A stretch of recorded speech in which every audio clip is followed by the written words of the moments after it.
All right, folks. Well, thanks so much for being here and tuning in to your real life interview. Every single Wednesday, I like to bring on a new real life trader. Usually it's someone I've met in person, but it doesn't always have to be. I like meeting people and understanding their stories and figuring out what's going on. We have a absolute honor and privilege to be interviewing today Mr. Michael Thomsett, who is the leader of the world when it comes to publishing option trading books and option strategies. We're going to be asking him a lot of questions about options. We're going to be asking him any questions that you guys have. He's been trading for a long time. He has a very, very deep and wide background on various subjects or topics. And he does actually live here in Nashville, Tennessee as well. So, Mr. Michael, how are you today, sir? I'm doing good. Thanks, Jeremy. How are you? I'm doing fantastic, man. Doing Great. fantastic. Great. I am pumped to chat with you. Maybe give everyone just kind of a background of your trading career and how you got involved in options. Okay. Well, hello, everybody. I began trading in the late 70s when I was working as an accountant in San Francisco, and a fellow accountant told me about this deal where you could sell options and get money, and then when it expired, sell it again. And I said, no way. And he showed me some trades he'd been doing. And so I went out and looked for some options books and found some. They were all just awful.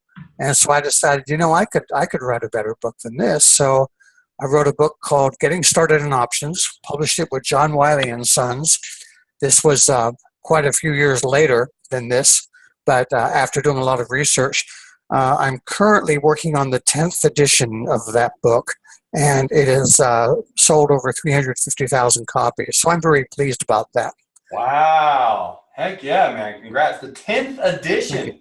10th edition. So when you make it a new addition to a book, what do you do? Are you just updating charts or data, or what do you really? Well, all of that. Yeah, of course. I mean, you want the charts to be modern. But in addition to that, publishers expect you to add, most of them say 20%. They want 20% new stuff in the book, either change what you had previously or add new stuff or something like that. Gotcha. Interesting. Okay. Well, that's very fascinating. And that's when options were created. We're back in the 70s. So you've been trading them almost since their inception. What kind of changes have you seen in the industry that surprise you, if any? Well, the big change, of course, is the internet, which, before the internet, it was basically chiseling these things onto a stone tablet. I mean, it took forever to execute an order because you had to wait for your broker to call it into the floor, and then they had to do a confirmation, which they then took down to the pit where it was open outcry. A typical option transaction could take 3 or 4 hours if you're going from San Francisco to New York, for example. Wow. And so it was very, very inefficient. And so the internet's the big change. And of course, along with that has come discount brokerage and the super cheap trading fees. Back when I started, typical options trading fee was about $45 to $50 each way, in and out.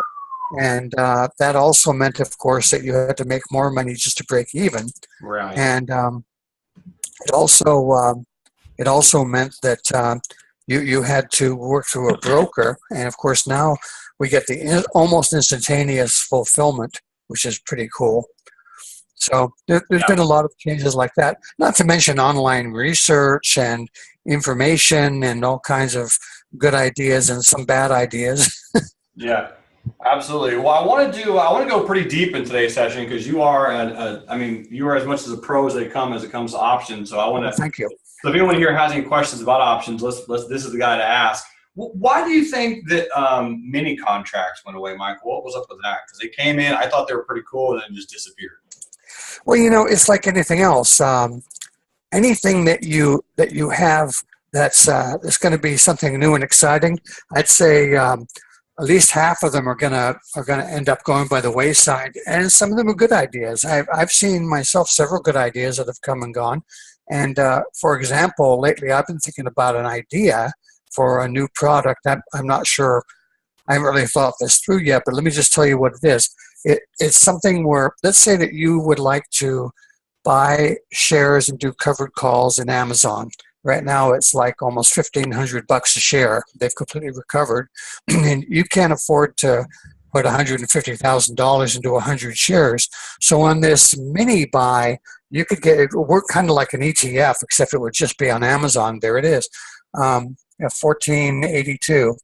What you could do is, let's say you could get those shares for 10%. So in this duplicate fund, the share price was 149 instead of 1494. So maybe you could afford the 15,000 instead of the 150,000. So you'd buy those shares, and of course the calls and puts were priced accordingly, and that would open up the market to a lot more people who currently are staying away from Amazon because they don't have 150,000 to put into 100 shares. Mm-hmm. What do you think of that idea? Wild, right? I mean, that would. Well, there's so many stocks that are up there, and of course, so many. I mean, especially now. I would like to see Amazon do a 20-to-1 split. I think that would open up their market to a lot more shareholders and a lot more options traders.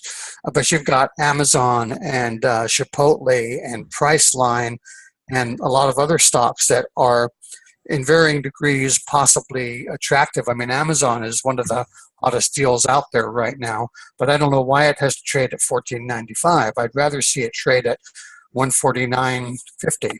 Sure, I totally agree. Absolutely agree on that. So this is a question that I'm interested to see what your answer is. I don't really know your answer on this one, and I usually have a different opinion than most on it. So I'm excited to hear this because Steve actually asked it, and it was already on my mind. So what is your take, Michael, on someone who has a small account, let's say $5,000, and limited stock market experience? What should they trade, stocks or options? Well, I think you probably can't trade too many options. You're not going to get the kind of approval level you'd want to do everything. And if you're very experienced in options, of course, you can start trying to build that up pretty quickly. But if you don't have experience in options, I would stay away from those for the moment and probably put that money into either a very nice high dividend value investment stock and let that build, or maybe an ETF in an industry that's hot right now. Man, nailed it. Yeah, I think you're totally right. A lot of people, if they trade options, they think that this is the only way to go. If options, I love options, this is the only thing you should trade. And my thought is, if you don't know how to trade, you shouldn't start with options. Absolutely not. And in fact, so many people start on the idea that look at how much money I can make, but the other side of that is look how much money I could lose. Exactly. But what if someone does have a really good understanding of the stock market? Is $5,000 a good amount to start with? Well, it's of course you always want to start with more, but yeah, you can start with 5,000. I'd say buy 100 shares of a $45 stock and sell a covered call at 50. And that way, if it gets exercised, you make $500, which is 10%. And if it doesn't get exercised, you just keep doing it over and over. And by the way, I like doing those options that are 1 week away.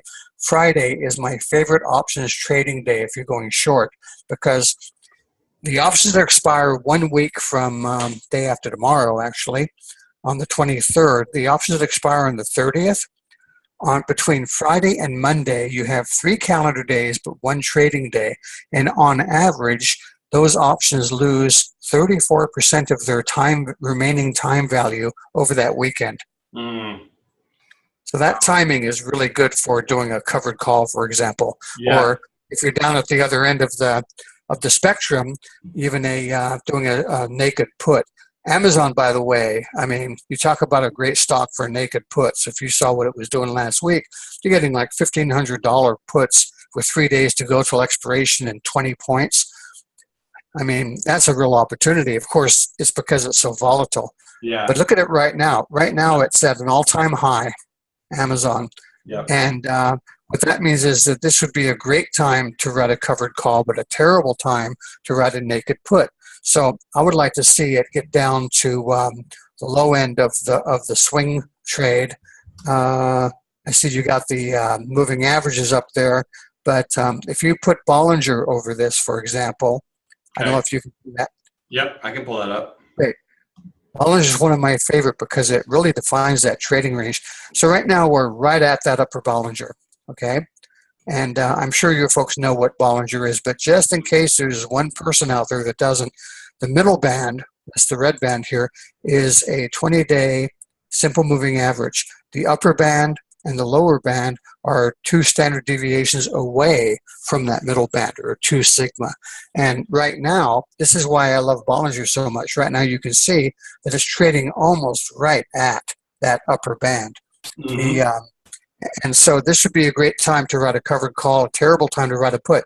You want to write a put when it's down maybe at or below that middle band, because this swings back and forth like all stocks do between the upper and lower bands. So if you look at, I mean, if you're going back, I like this extended chart because you can see that when it was relatively less volatile, it still traded within those bands. So if you look back here, for example, at August, where you see it peaking up there, it then declined very quickly down to the lower Bollinger and back and forth several times before that big gap up that made Jeff Bezos the richest man in the world at 130 points. Yes, that's when Bezos became the richest man in the world. I wish I had a day like that. My God. I know. I mean, you both. Yeah, but if you notice, one of the advantages of Bollinger, you can spot something that's going to happen very quickly in all stocks. When the price goes above the upper band, you can expect to see that retracement come along very quickly. So you see that here, right where you've highlighted it, and then again about a month later, to, beginning of December, went above that upper band, and yes, right there, and then went back down. So violation of the line and retracement over and over and over again happens every time. Happens on the downside too. Either reaching or going through the lower band and then retracing always back toward the middle. This is just simple statistics that it's going to be likely to do that. And these 2 standard deviations really help to define when that's going to happen. So you can anticipate retracement very reliably and very consistently just using that. And you were mentioning a strategy the other day too that you liked that incorporate Bollinger with something else. Was it the T line? Yeah, the T line. That's the 8-day exponential moving average. And yeah, let's put that up if we can. Just the 8-day EMA. I can totally do that. This is a great combo signal that a lot of people are really not aware of. Yeah, moving average exponential. There you go.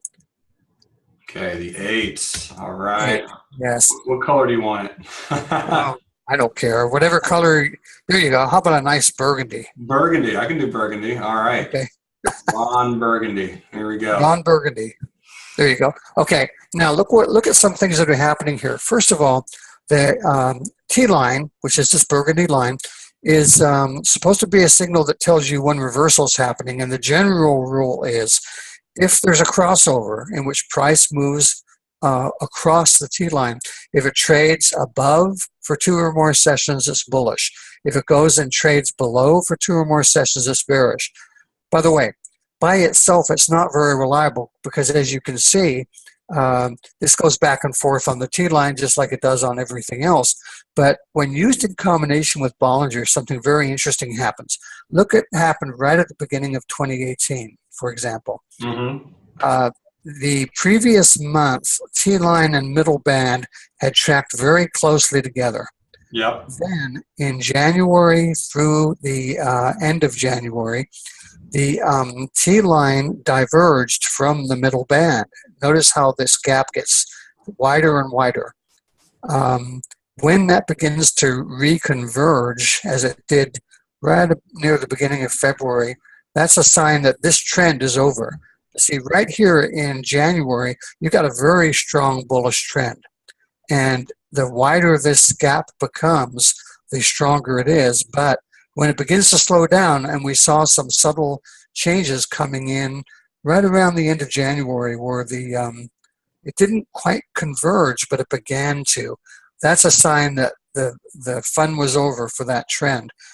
What I've noticed is very, very reliable correlation between this divergence convergence of T-line and middle band and the likelihood of a trend either continuing or ending.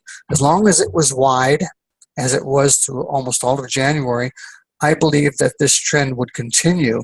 Now, a couple of things interesting happened. It had been above the T line for the entire month, and then a couple of days traded below the T line right at the beginning of February, the black, and then the much larger white session.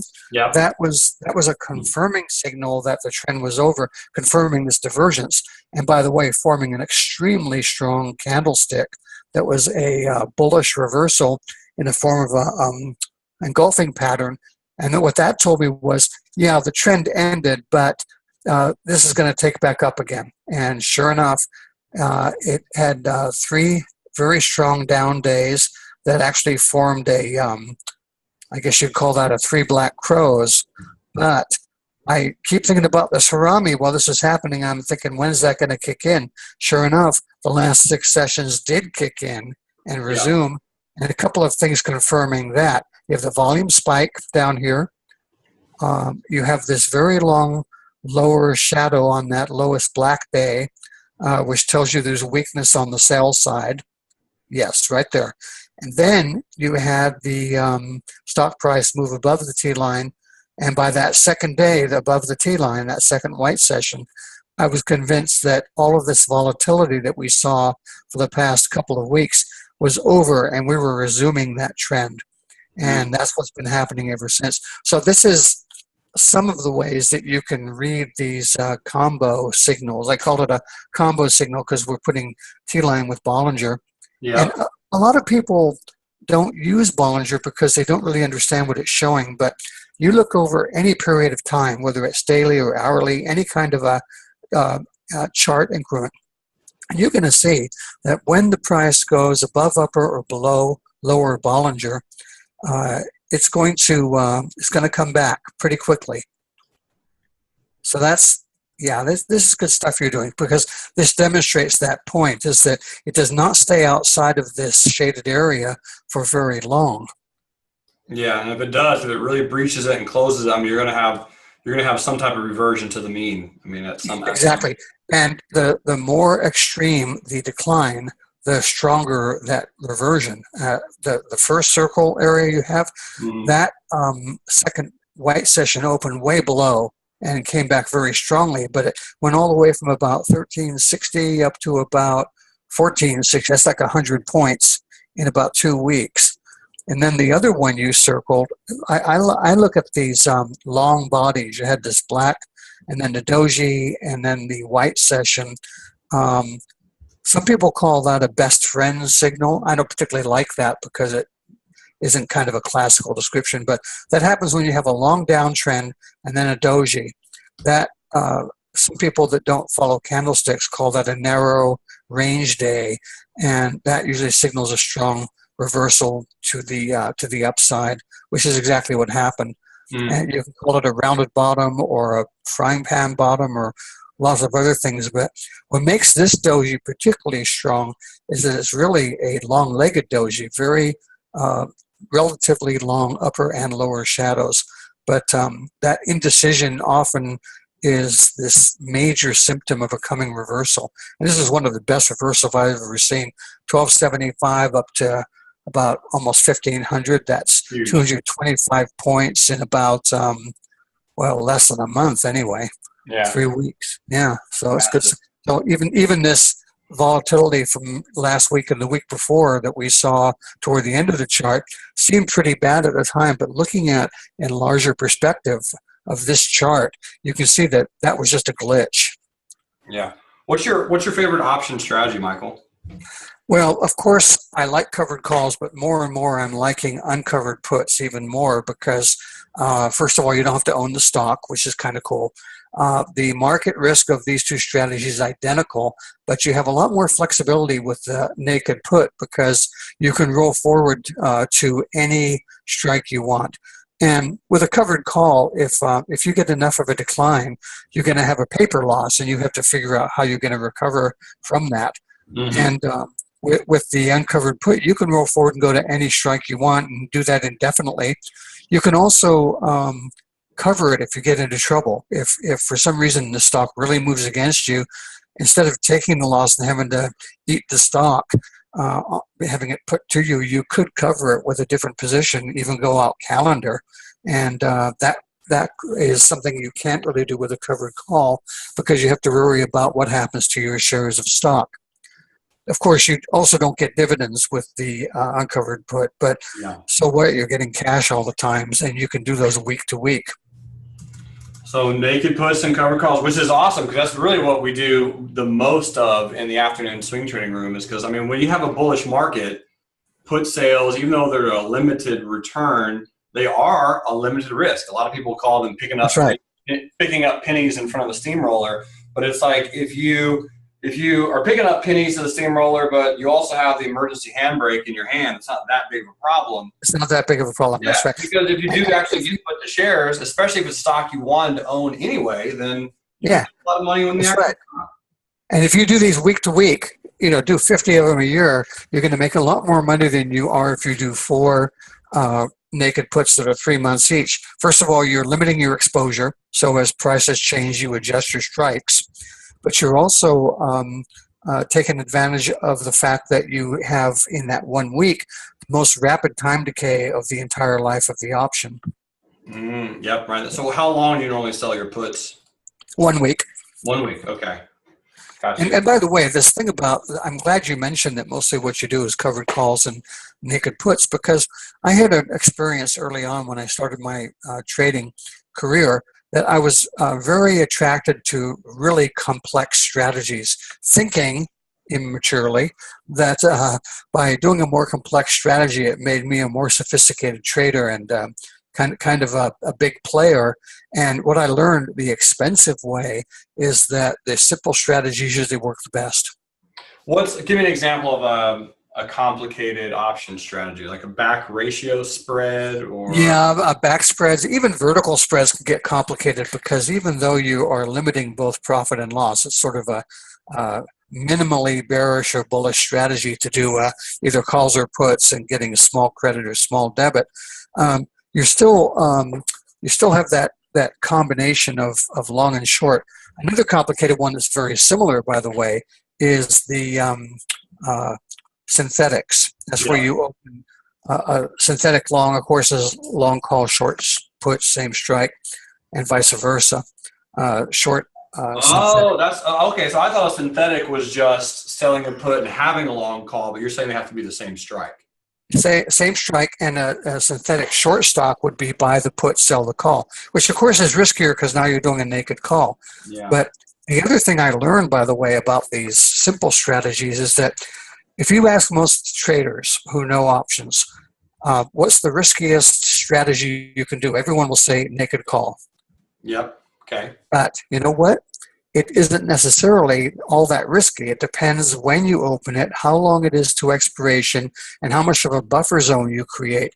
And thinking back to the Amazon example, if you give yourself a 40-point buffer zone and you can make $1,000 in 3 days, is that really all that risky? I mean, there is risk, there's no doubt about it, and the price of the option reflects that. But I just wonder, right now, for example, you're at $14.95, something like that.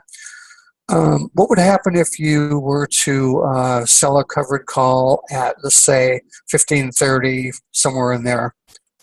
I would feel pretty confident about taking the exposure at $15.30, just because it's a 30-point buffer plus whatever the option premium would be. You have a nice buffer zone there, and if you did this, I'm talking now about a 2-day deal. We have 2 days to the 23rd. You're going to make a few bucks on that one, and because time decay is going to work for you very quickly in 2 days, that reduces your exposure. If this does go bad, like if this thing jumped up to 1,700, you can roll that forward, and that would be a devastating loss. But, you know, we options traders have to expose ourselves to the bullets now and then. But I think that a 2-day option with that much of a buffer zone and that much rapid time decay to come is a lot safer than it is if you opened a similar position down near support. Right now it's at resistance, all-time high, 2 days to go. And I think that there's some potential in that. So this one, so let's say you have a 1530 strike and you could sell it right now for $2.70. Where Okay. would you, how would you mitigate risk on that? Would you place like a hard stop and or let's Yeah, say at absolutely. what point Or what I do is just keep an eye on it, because I think that given that you're 35 points above the current price, that's a nice buffer zone. If this begins moving toward that, let's say it gets up to 1520, 1525, I might start getting nervous and I might just close it, even if it's at a loss, which I don't think it would be at that point, because time decay is going to come out of this very rapidly.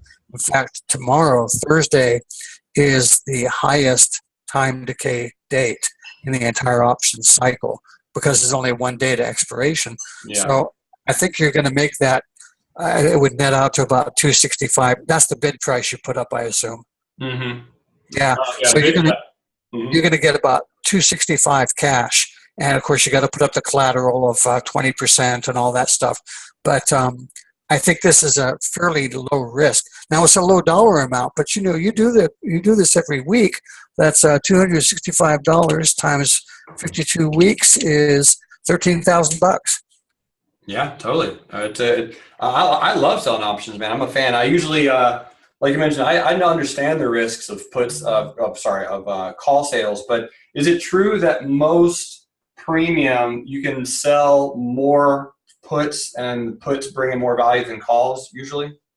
That's been the case, because I think that we traders in this country tend to be optimists rather than pessimists. So short puts are more appealing than short calls, and there is usually a higher volume of short puts, which is something that isn't easy to explain. Except, well, it is easy to explain, I guess, in the sense that a short put has a limited risk. A short call theoretically has an unlimited risk. Yeah, makes sense. You would think, given that you'd think that the call premium would be richer, but it isn't always. Yeah, yeah, you're totally correct. What about, you mentioned covered calls and you like those? Do you ever do covered calls against a leap, for example? Well, one of the favorite strategies is the subject of my new book. I just signed a contract on this new book that I'm publishing with Paul Grave Macmillan. It's going to be called Options Installment Strategies, subtitle Long-Term Spreads for Profiting from Time Decay. I call these also contingent spreads. As you do a contingent call to freeze the price. Let's say I want to buy Amazon in a year, but I don't have the money right now, so I could buy a Leaps 1500, thinking, well, if the stock goes up to 2500 in a year, I will either exercise that and buy the shares at 1500, or just sell the call and make money on that. But then the equally interesting is the contingent put.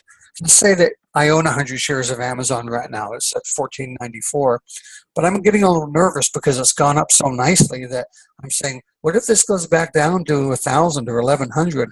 How do I protect my paper profits? Well, by buying the Leaps put, I am freezing my market risk at whatever the net is below that. And the second part of the strategy, once you've bought the long-term Leaps, is to sell a series of short-term options over a period of, let's say it's 1 year. And I've run models on this, and it would be almost impossible to not pay for that long-term call or put. So the idea is you're buying a rather expensive option 1 year out. I'm using 1 year as an example. Sure. And you're paying for it by selling these weekly, probably mostly puts, but I would also sell calls if it gets high enough, because it's covered in a sense that I have the long-term option, and so selling the short-term option is covered in. I could always meet exercise by giving up that long-term option. But the idea there is to get down to a zero basis. So one of three things happens at the end. If your option ends up out of the money, you just let it expire. You haven't lost anything because you paid for it. Second thing is, if you're in the money, you can sell the option, and this works both either for a call or a put, and make a profit, or you can exercise the option. On the call side, exercise and buy at your strike when the stock might be unbelievably much higher than that, which has happened in Amazon and might continue. On the put side, if you are protecting a long position of stock, let's say that right now it's at 1494, and you sell this 1500 put expiring in 1 year and pay a ton of money for it, but you pay for that over the time, and then let's say at the end of the year the stock has fallen down to $1,000. Well, you can exercise that put and sell your shares at 1500, so you have completely mitigated all market risk. And so by doing that, by completely eliminating the market risk with a zero basis, you have created a perfect hedge, which is very difficult to do. Very, yeah. It's all about that. That's all about the timing, but it can be done, and it's super sexy when you do it right. Yeah, and that's why I decided to write a book about this. And by the way, the peer reviewers of my proposal all said the same thing, which is that that they have not seen this strategy explained in any other books or articles. So that's encouraging to me that I might be onto a good idea here. Beautiful, beautiful. So, what's your favorite and or best or most profitable, whatever? What's this play that you do over earnings, or do you play over earnings? Well, and over earnings, I will expect to see exaggeration after a surprise, which almost always happens. If you get a great report, the stock's going to jump way up. If it's a terrible report, it's going to fall way down. And this is true not only for earnings, but also for adjustments in guidance. I think that these kind of surprises, or these kinds of market reactions, tend to be 24 to 48 hours. So there you go. There's a good one right there. Yeah. So what I'll do in that case, like for example, here on the 22nd, as you're showing, I would like to buy puts or sell calls or sell covered calls at that point, because I do expect to see it turn around and come back.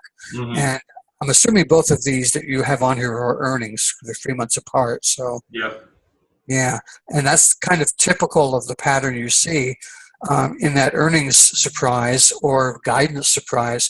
You would want to take up that contrarian position, and instead of being afraid, be brave and write those puts or open those puts or sell those calls, knowing that there's a very, very good chance, probably 80% chance, that within a couple of weeks that's going to be back down to where it started or beyond. And in both of these cases, they both did retreat back to previous levels.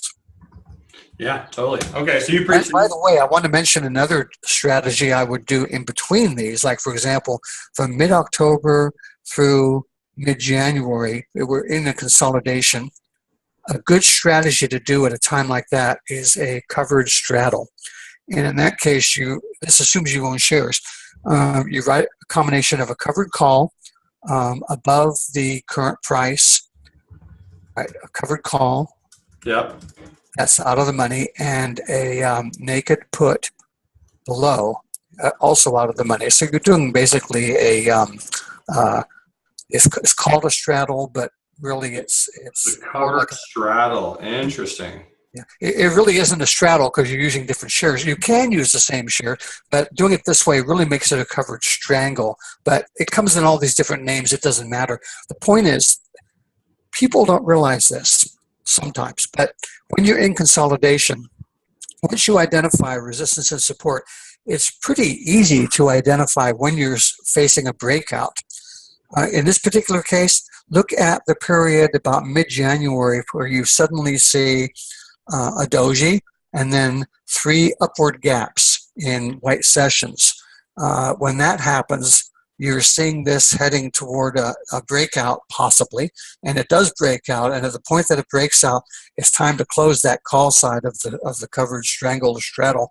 And the point I'm making is it's even though it's a short position, one side's covered, and it's very easy to spot breakouts from a range-bound period like this.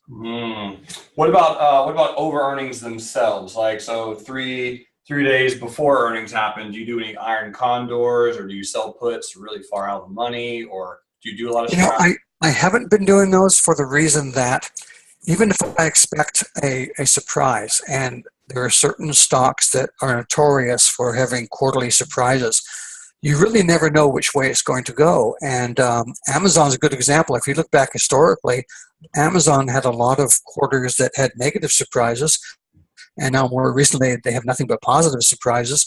And so you never know what's going to happen. And I think that I find a preferable strategy to react to the surprise after it happens. Now, of course, that would have been a failed deal here in late October when we had this huge gap. Mm-hmm. It did come back a little bit, but it didn't come back to the extent that you would normally expect. So this is the exception to the rule.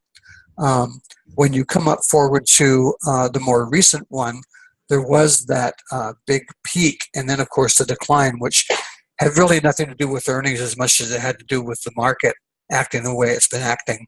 But as a general rule, I would be inclined to take a limited exposure, like with a long option, for example, after the surprise. Yeah. Okay. So, I mean, based on the earnings numbers, or the gap, or the momentum, or the trend, or what? I think it's going to be based on a couple of things. On, first of all, the percentage of the surprise, and Amazon's had some huge percentage surprises. That plus the question of, is there a gap? Is it moving above resistance or below support by a substantial margin? Is it taking the stock outside of Bollinger? And the one that to me is the ultimate advantage is when you overlay the 2 standard deviation Bollinger with another band, which is the 3 standard deviation, which is pretty extreme. If the surprise takes you outside of the 3 standard deviation, I think that it would make sense to expect to see a 3-day or 2 to 3 day maximum reversal back to the mean. Because going out above or below 3 standard deviations is very rare. Most charts you'll look at, the stock price will never go outside of the 3. And when it does, that's the time to act. Interesting. 3. Yeah. I mean, I've heard that a lot, that people will sell, 2 or 2.5 standard deviations out. Type of time frame. What's your opinion on what happened, or do you have an opinion on what happened with XIV, the Credit Suisse and short implied volatility ETF going against the VIX? Have you heard about that? I have no idea. Do you know anybody who has an opinion? I've seen a couple of things, but these theories are all over the place, and I have no idea. I know it was a devastating decline. I mean, to just about nothing. Yeah, yeah, it was nuts. Well, I mean, really, what it was doing is it was shorting the VIX, and that was going to become my next question. Is this was an instrument that goes higher as the VIX goes down or stays down? Yes, it goes opposite. Yeah. And so when the VIX had a big spike, this is what happened. Yeah, but who would ever think that Credit Suisse would look like Sears Holding? I'm telling you.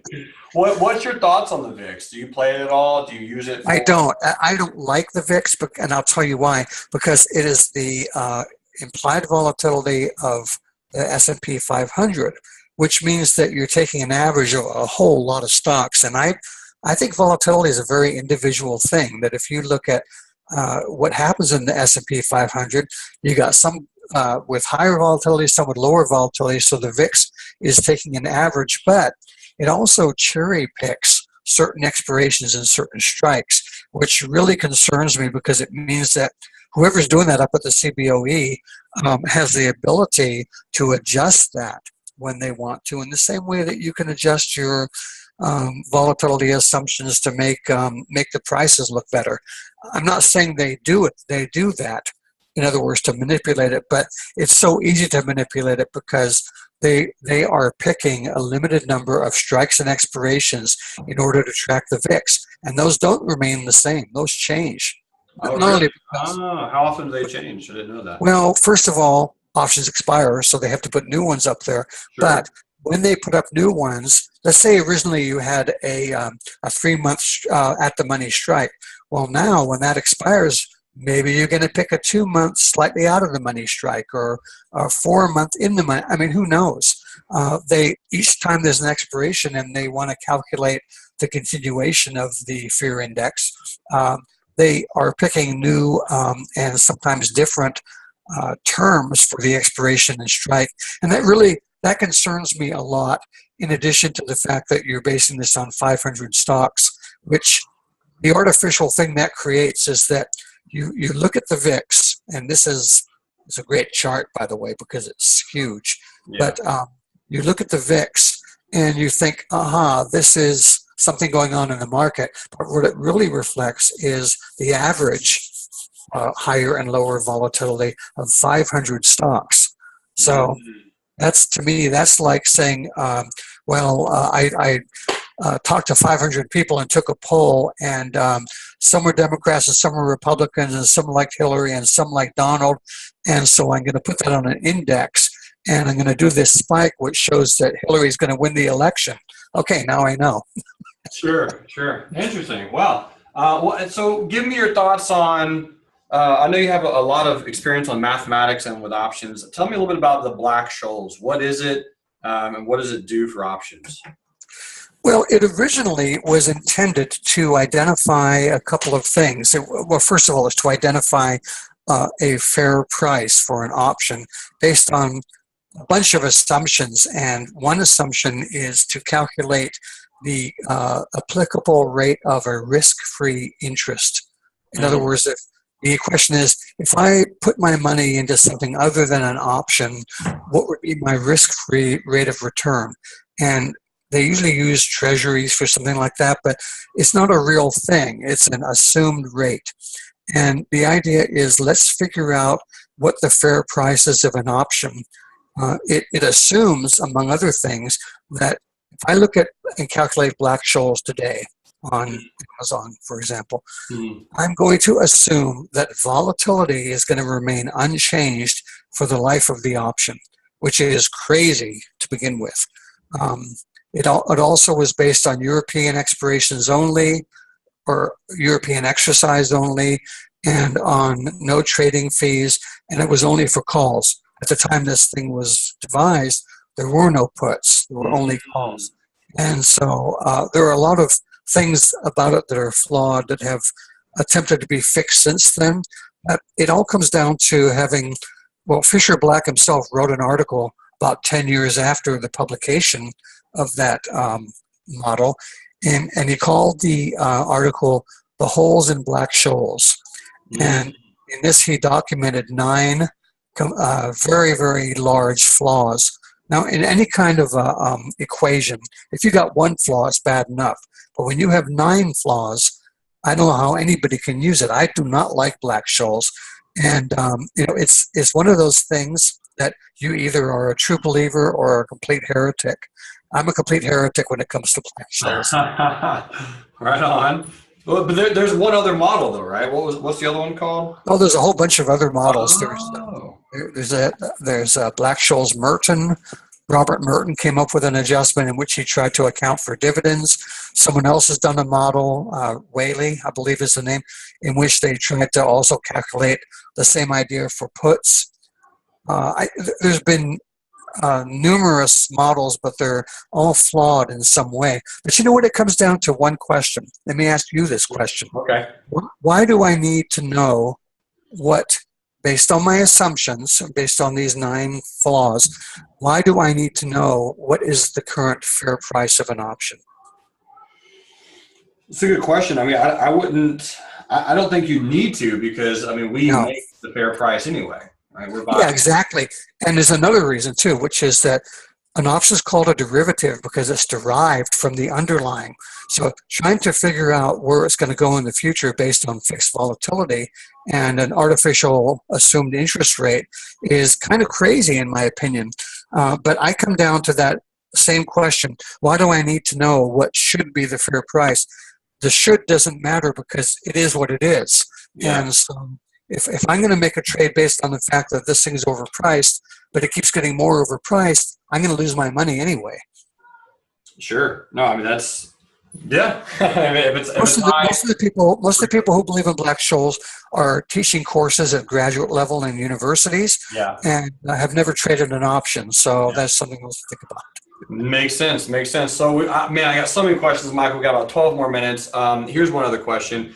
When it comes to Greeks, how much information do you pay when you are buying an option? How many of the Greeks do you look at and why, or which ones?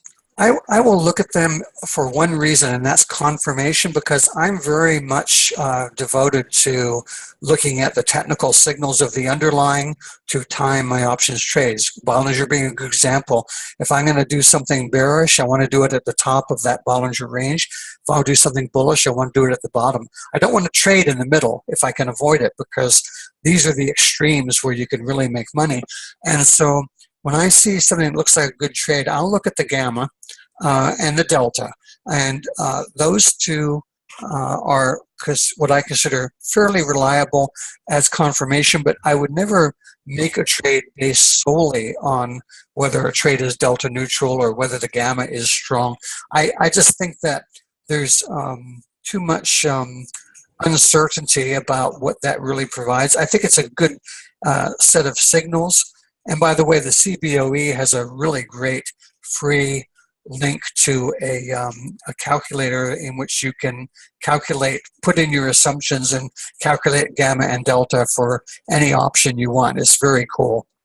Yeah, that is cool. What broker do you use, Michael? I do all my own trading. I trade through Schwab. Through Schwab.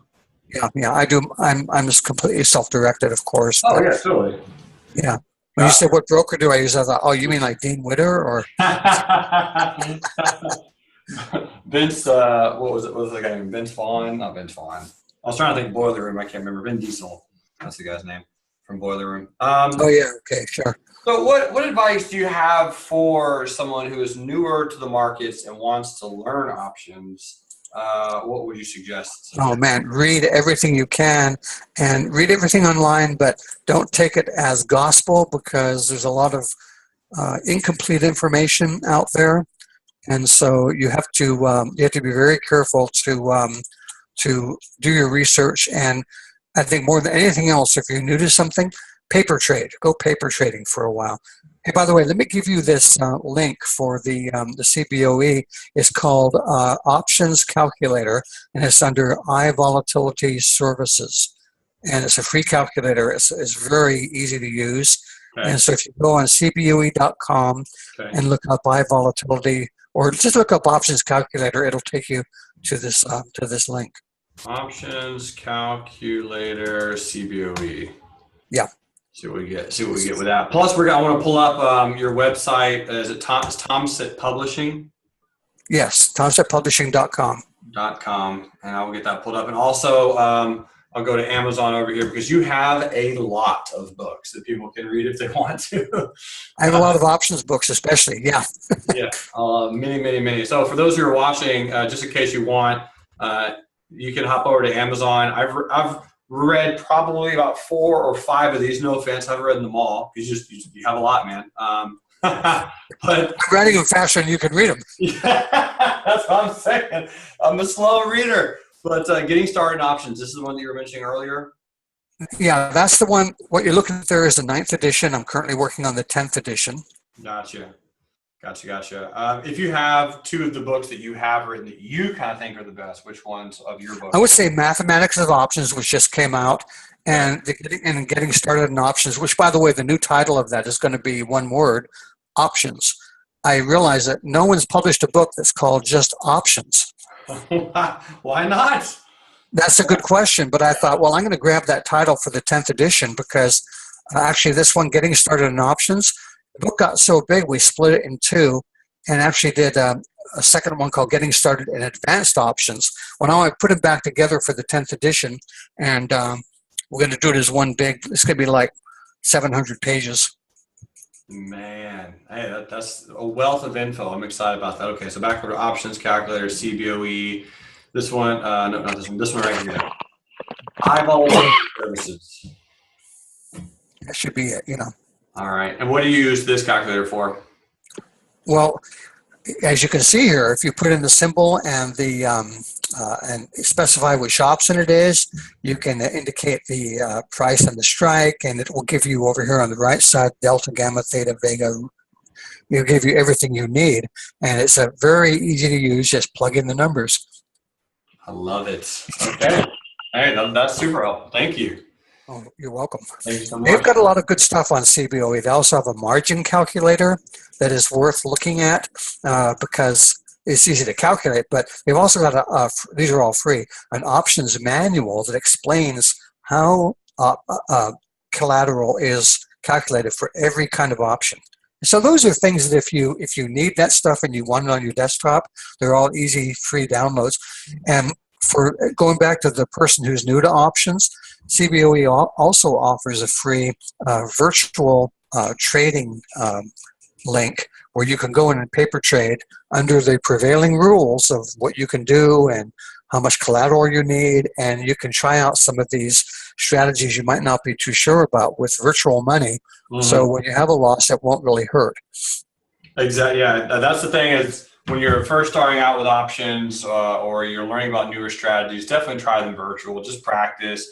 Absolutely. Try to do them wrong is what I say. Try to put it in incorrectly to see what. Yeah.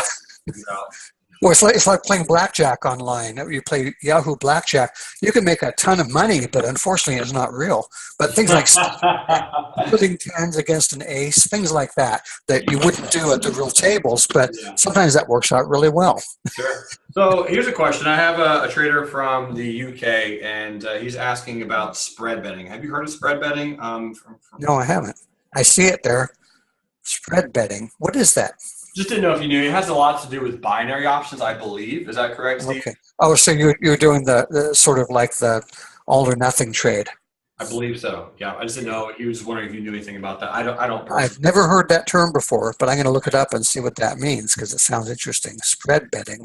Yeah, Steve says you bet on the share going up or down, and you pick your own price per point, and you need the margin. Yeah, you need. So I think that's mostly a European thing, Steve. Is that correct? I don't believe it's. I know you don't buy the shares, so you're trading. It's almost like you're trading a CFD. Have you heard of CFDs? No, what is that? So CFDs are something stands for contract for difference, and that's also the binary thing, isn't it? Yeah. No, so binary. Richard says binary has nothing to do with spread betting. CFDs are owned by a broker. They're kind of trading against you, and you buy. It's pretty much like an option, but not exactly. It's very similar. It's not allowed here in the not allowed. It's not traded here in the U.S. because we have options, but for traders like in Australia or Europe, they do a lot of what's called CFD trading. I'm looking at it now online. It's interesting. Every day I find out something new about this stuff. You do. There's tons out there. And it's tax free. That's why a lot of the really? traders really like it. That's why that lets you do it here, I guess. Yeah. Exactly. They want those taxes. Does anyone else have any questions for Michael that you guys might have in the chat pane? And at some point, Stephen and or Richard, I want to interview you guys too and ask you more about that because I have a lot of traders who reach out to me from the UK, and I'm not really sure, but let's. It's really different there. I know they have warrants, which we almost never use, and there seems to be a bias against it among the brokerages in Britain. Yeah. I'd like to see them come along. I mean, now that China's doing it, Britain should do it too. Yeah.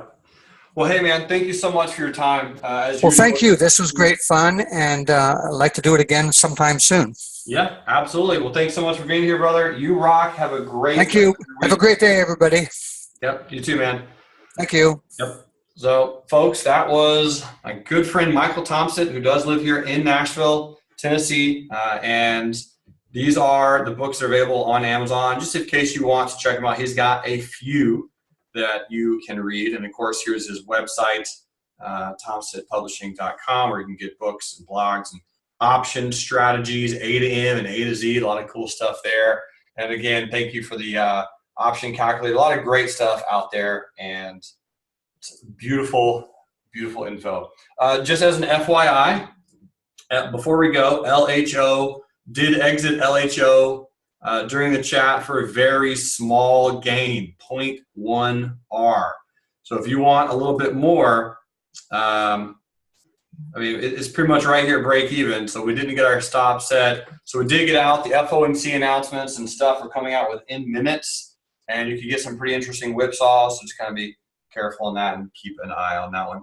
Brady said it would be great to have a chance to hear from him again after I read some of his books. Yeah, I'm going to be chatting with him a little bit more and figuring out if I know he's part of a chat room. He was chatting with me the other day about how he's heard of one room in particular where the moderators go all day and they just talk with their traders and share ideas and viewpoints and really cool stuff. And he's like, man, what a cool room that would be a part of. And he's like, I think the guy who ran it is Jeremy.